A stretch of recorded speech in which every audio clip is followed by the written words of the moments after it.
You are trying to figure out a name for your Instagram. Or maybe it's your brand or company that you're trying to figure out a name for. It's a tall order because you need to find something that is unique, something that describes you and your brand really well, or something that is available on all social media platforms. In order for you to find your brand name, it would be helpful for you to understand how others choose their names. There are 7 categories that every brand's name can fit into.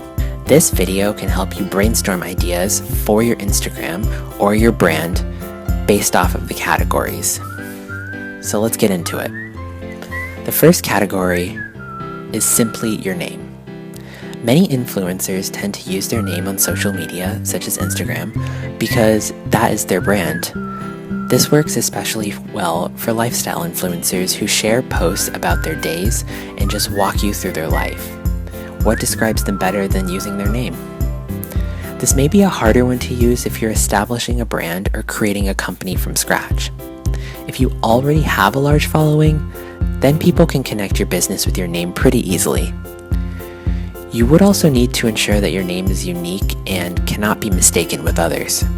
So for instance, for celebrities like Ariana Grande or Demi Lovato, when you hear their names, you can associate it with their brands, their aesthetics, and their work.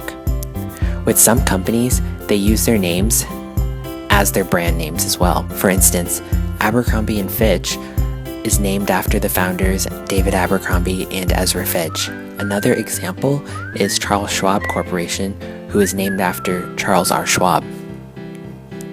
However, not everyone already has an established following. If you heard the name Joanne Smith, for instance, are you familiar with what she does? Maybe Joanne has already built a large following on Instagram, and you do know that she is a fitness influencer. However, if Joanne is just starting out, it will require a bit of work for people to associate her name with fitness. Now, the second category is a description of the product or brand. If your brand is about cooking, for instance, then you would need to create a name around the type of food you are cooking. An example is NYT Cooking. That's an Instagram with an established brand name. If you are a DIY channel, then you can name your brand after that. 5 Minute Crafts is a widely popular YouTube channel that has a name where you know exactly what the product is. They create 5 Minute Crafts. The third category is a vibe. You are trying to communicate the vibe of your brand or the vibe of your company. This would include words that are a little more abstract, but they do have a meaning. For instance, you may think of brands like Galaxy or Infinity or even Mars Bar. These types are descriptive in the vibe they are giving you. Mars bars, for example, communicate an out-of-this-world vibe, even though you wouldn't immediately connect it to chocolate, for instance. Another good example is Sonic. The word Sonic would not immediately give you any inkling that the company is a fast food chain, but it gives you the vibe that it's quick, it's fast.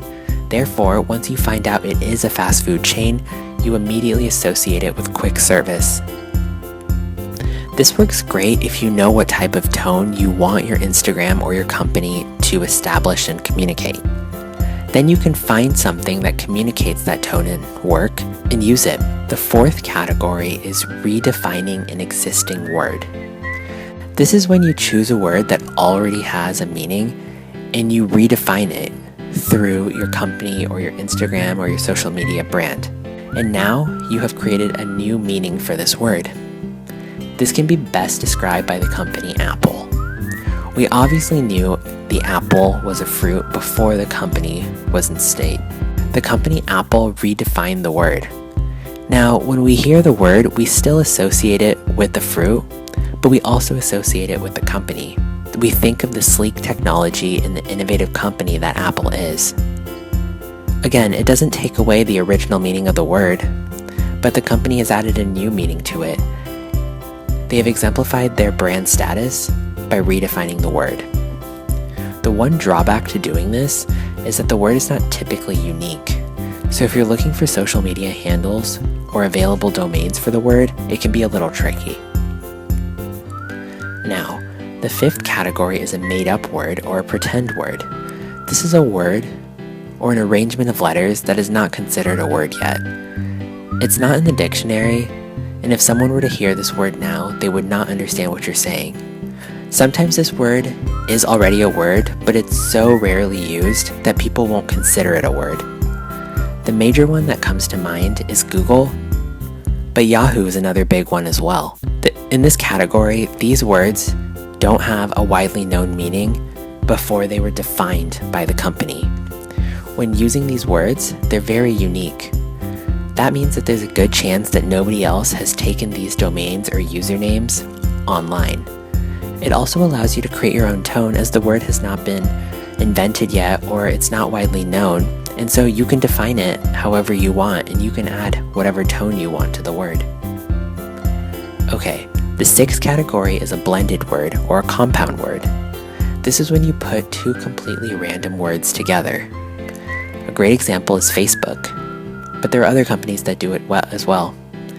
Pinterest is another example. Both of these examples are also descriptive, as they explain in essence what the brand is. Facebook is essentially a book of faces, and Pinterest is a platform where you pin your interests. Take two words that may not fit together currently and put them together in a way that describes your brand or your Instagram handle. Finally, the seventh category is a word that you create but change a little so it becomes a new word.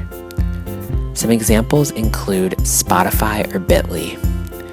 Both of these have base words that are actual words, such as spot and bit.